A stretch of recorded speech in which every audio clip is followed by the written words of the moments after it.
Hi everyone, and welcome to the recap of my first ever trip overseas to Italy.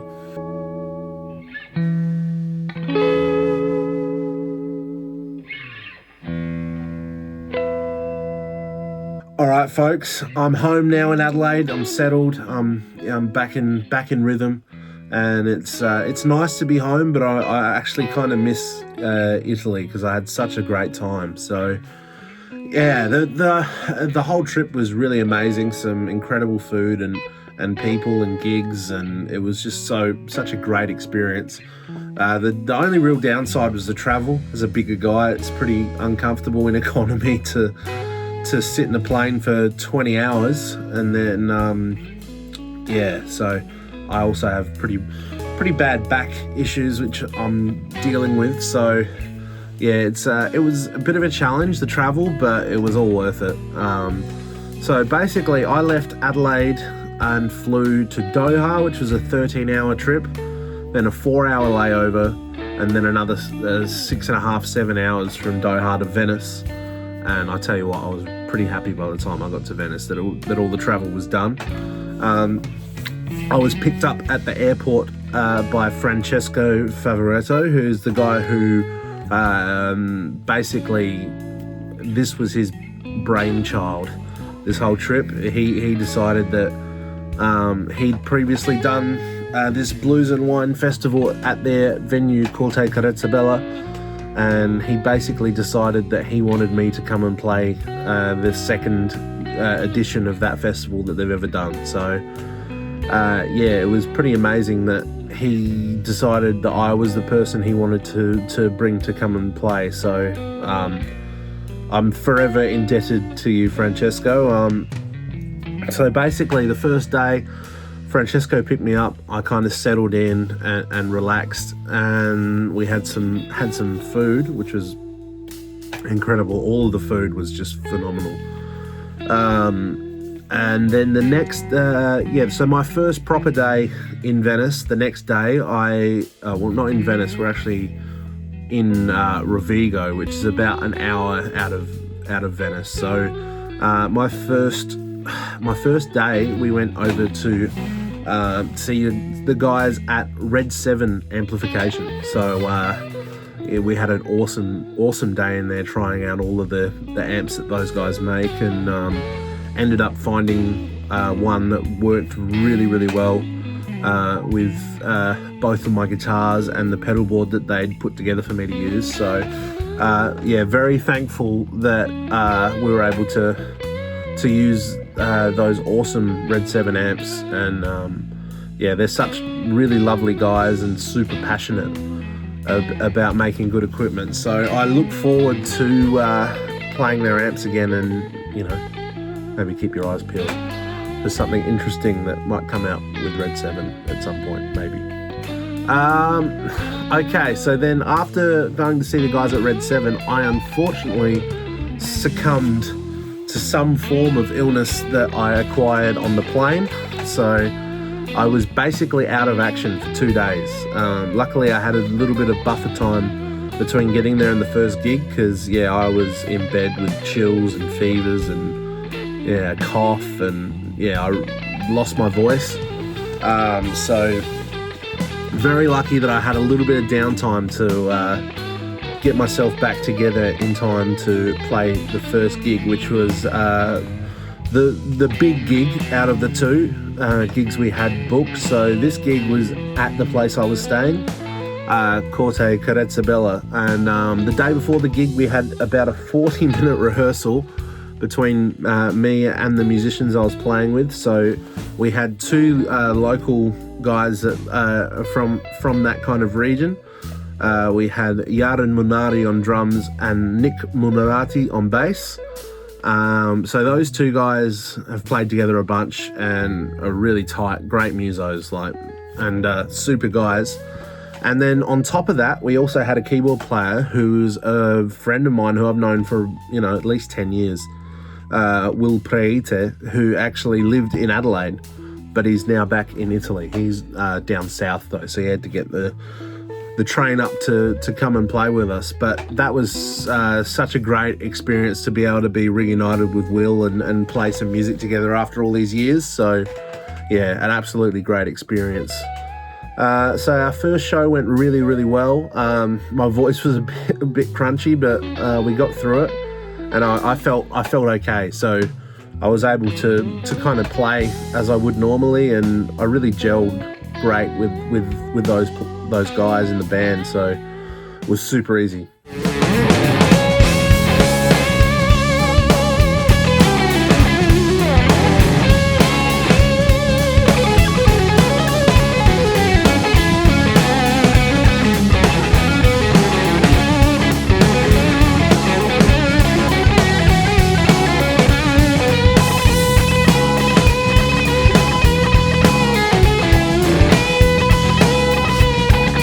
And then after the first gig, we ran a small clinic also at Corte Carezzabella, which was a really great experience, and it was the first time I've ever ran a clinic on guitar playing. So it's something I really enjoyed, and everyone there was really receptive and cool to, you know, listen to me babble on about guitar and you know, music and theory and, you know, all of the stuff related to guitar. So it was a really cool experience, and I think I actually might do it again. So yeah, let me know if you're interested in doing a clinic and which city you're in, because I think it could be something cool going forward to offer.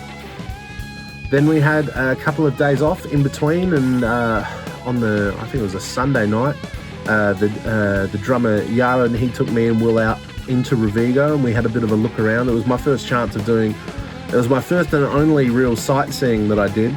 Was just walking through the town centre and the piazza there in Rovigo, and we went to a restaurant there and had some really awesome food. So that was Sunday night, and then Monday we all drove down to a place called Sacile, a town called Sacile, and a venue there, Tepepa, which was our second gig. This time we also had the help of Giangi, who is a professional kind of tour manager slash roadie slash everything. So that was really cool. He helped out with the driving and stuff, and the lugging of the gear and all of that. So yeah, that was really cool. He's a funny guy and a good fella, so it was great to have him there on that other second gig. And that gig went really, really well too. You know, there was a different vibe. I mean, the first gig was a big outdoor kind of show, and this second one was more of a club kind of vibe. And yeah, they both were really cool.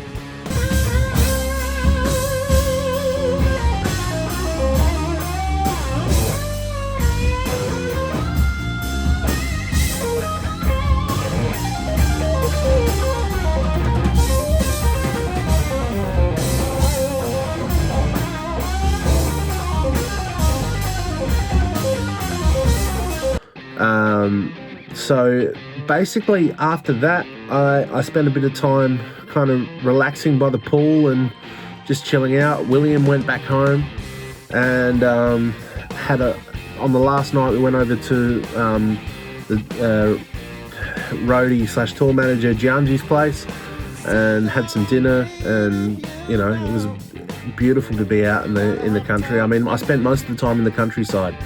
The venue there, Corte Carezzabella, where I stayed and played, that's a family-owned business that's in a small town called San Martino di Venezia, which is yeah, it's only a really small town in the province of Rovigo. But yeah, most of the time I was lucky enough to spend in the countryside, which for me is awesome, because I'm not really, I wouldn't say I'm necessarily a city person. Like I really like the kind of relaxed pace of the country. So it was really relaxing and just such a great experience.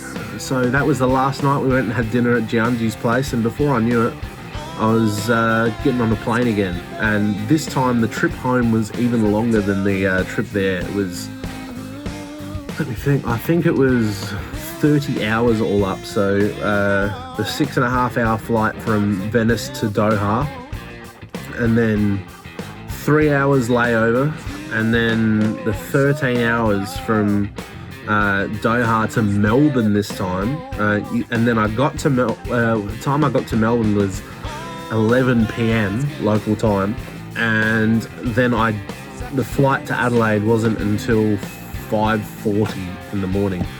So I basically just had to hang around in the international terminal of the Melbourne airport for the best part of 6 hours. All right, I'm almost home, but I've got like a 5-hour layover, so time to sleep on the floor of the airport. See you soon. Which was, not fun. I tried to sleep, but no luck, because there's no long chairs or anything there. You can't really sleep, so come on, Melbourne Airport, do better for the people on long layovers. So, and then I got home and basically slept all day, because at the time, I think it was about 9 a.m. when I got home to Adelaide, and I probably slept, it had to be until 6 p.m. that night. So I was completely backwards. So then I had to stay up another 24 hours to try and get back in rhythm, but thankfully I am now. But yeah, it was such an incredible experience to play music to a new audience, to just be amongst people of a different culture and, experience the local foods and it's a really, I feel like Italian culture, especially, in the more regional areas, is really nurturing and family orientated, and it was just such a beautiful time. All the people that I met were just unreal, really kind, and just so happy to have me there. So I'm super thankful, and I can't wait to go and do it again, because it's honestly the best experience of my life. So I'm very excited that we're looking at planning a more extensive Europe tour next year, because I think it will be a really, really good time. So thank you. Thank you to the people I played with. So thank you, Iarin Munari, Muneratti, Priete. Thank you to Giangi for his help. And also thank you to Sebastiano and Luca at RedSeven. Obviously to Francesco Favaretto and his wife Chiara for just making sure that I was really looked after the whole time I was there.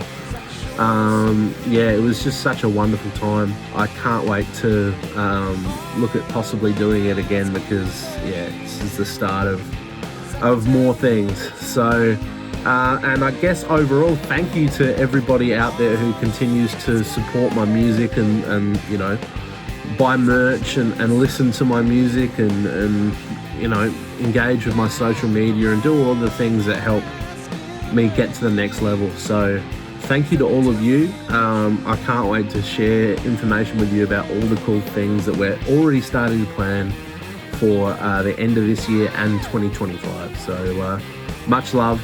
I'll catch you soon. Cheers.